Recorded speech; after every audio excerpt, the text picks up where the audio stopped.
Hey everybody, I'm Random Bystander here, and I'm a random bystander who's here to finally quit YouTube and become a farmer.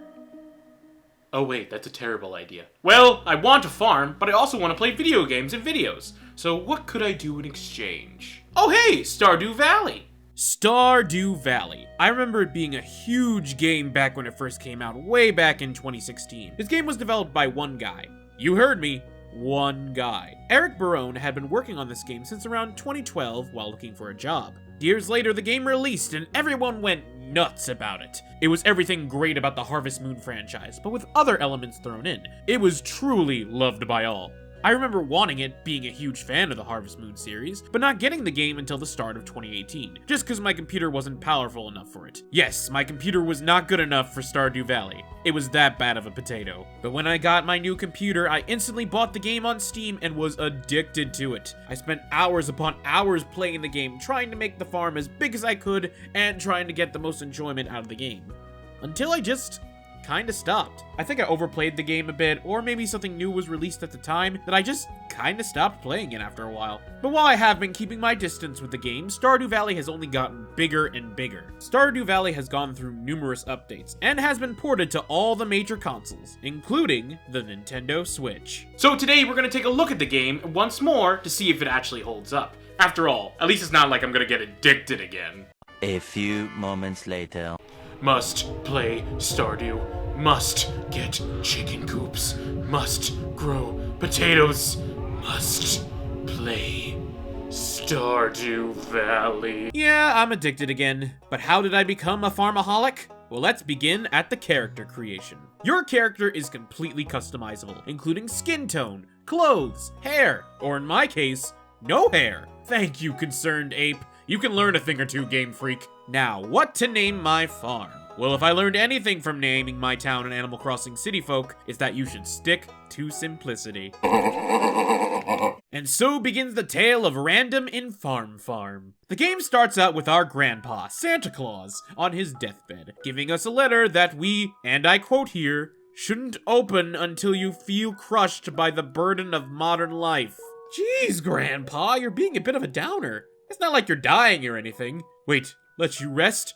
Grandpa, no! No! We cut to the inside of an office building where we encounter a dead body and Woody from Toy Story, as one often does in the corporate setting. And you could tell by my ginormous eyebrows that I be feeling that burden of modern life. You've got mail. And with that, Grandpa gives me farm, and I'm on my way to Stardew Valley. Robin, the town carpenter, and Lewis, the town mayor, introduced me to my new oh, sweet buttery Tom Jones on a pogo stick. As the forgettable song from Frozen goes, it's a bit of a fixer-upper. Alright, so the new day dawns, and we have to clean up our yard by using our tools. We have an axe, a pickaxe, a watering can, a scythe, and a hoe.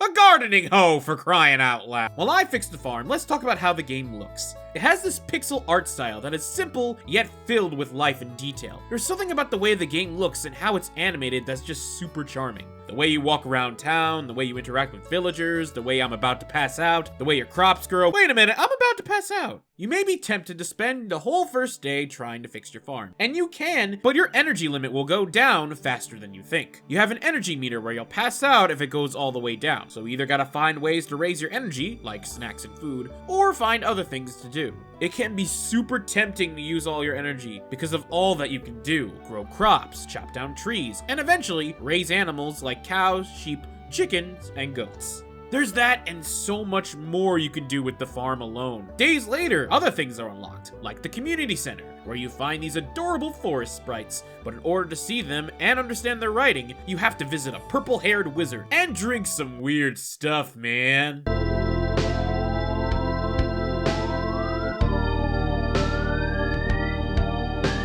After your trip with the magic user, you are able to read the magic text, and you learn that these forest sprites ask for items which you can collect throughout the year. Offering your items through the community center can be extremely helpful, as you can get items for your farm and get access to new places. Plus, it's great seeing the community center be revitalized back to what it once was.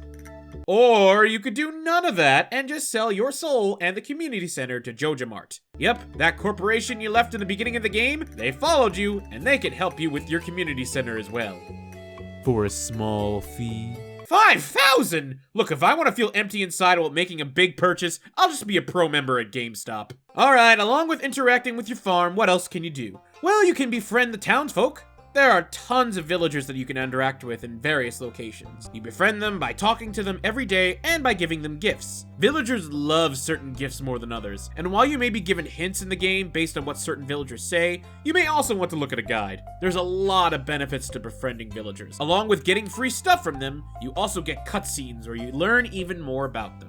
Some of my favorite villagers include Linus, the homeless guy who lives in a tent near my farm. He's a bit reserved at first, but he's pretty nice. I also enjoy hanging out with Shane, who spends a lot of time in the saloon, drinking beer.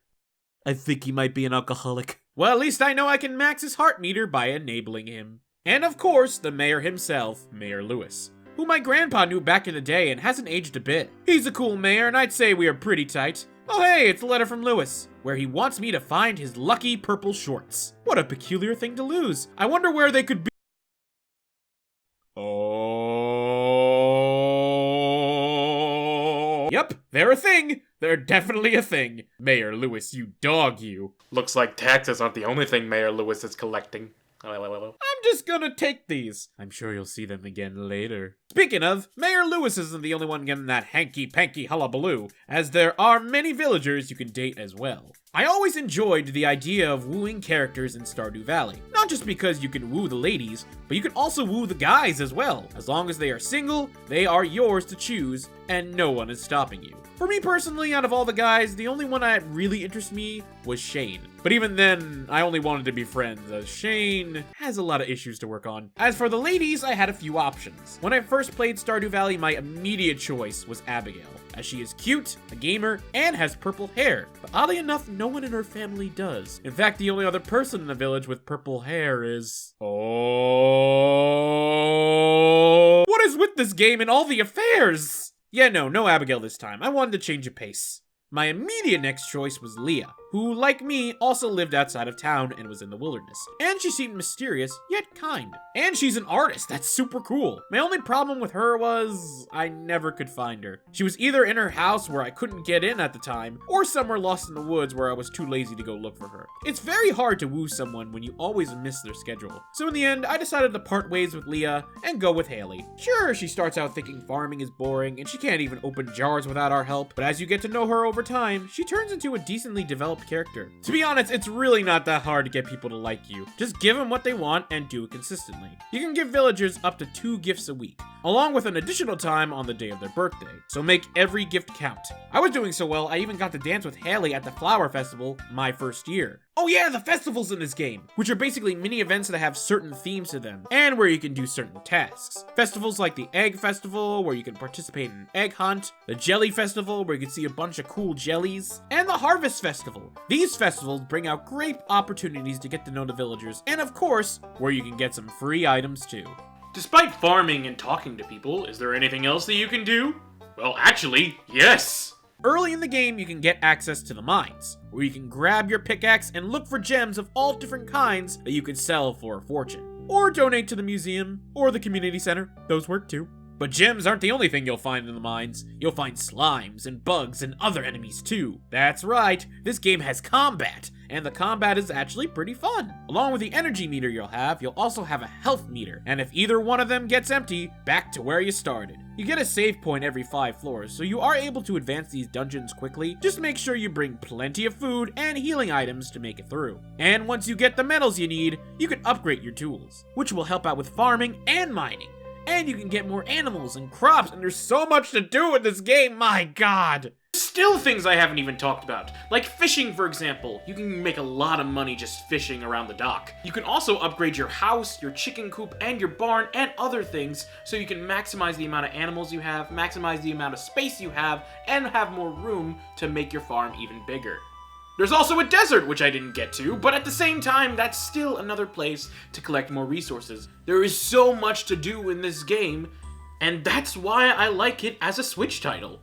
The fact that you can play these games portably and just pick it up and go, start from where you left off, whether it be at home, at work, in your bed, anywhere you want, you could play Stardew Valley. There's so much to do in the game, and you can play at any time. So the Switch's portability, in fact, enhances the game, making it even more accessible to those who want to play it. This game keeps you busy the moment you wake up on your farm. You find yourself trying as much as you can, and still you won't be able to get everything done. But at the same time, these tests are really fun and really rewarding. You constantly want to improve your farm, and you want to grow it to become the best farm it can be. Personally for me, Farm has come a long way since it was a desolate wasteland, and every moment of productivity was entertaining. Even the Harvest Moon franchise had me want to turn off the game at some points. There were times I played until 3 in the morning recording footage, and then playing it again in the morning before work. It's that good. To say I love this game is an understatement. This game keeps you busy. The sprite work is gorgeous, it's engaging, and you will always find something to do.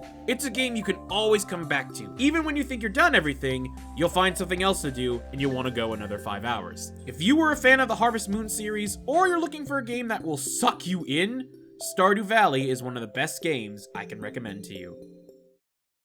That is until Animal Crossing New Horizons comes out, and then I'm crafting in that game as much as possible. 2 months away! Random.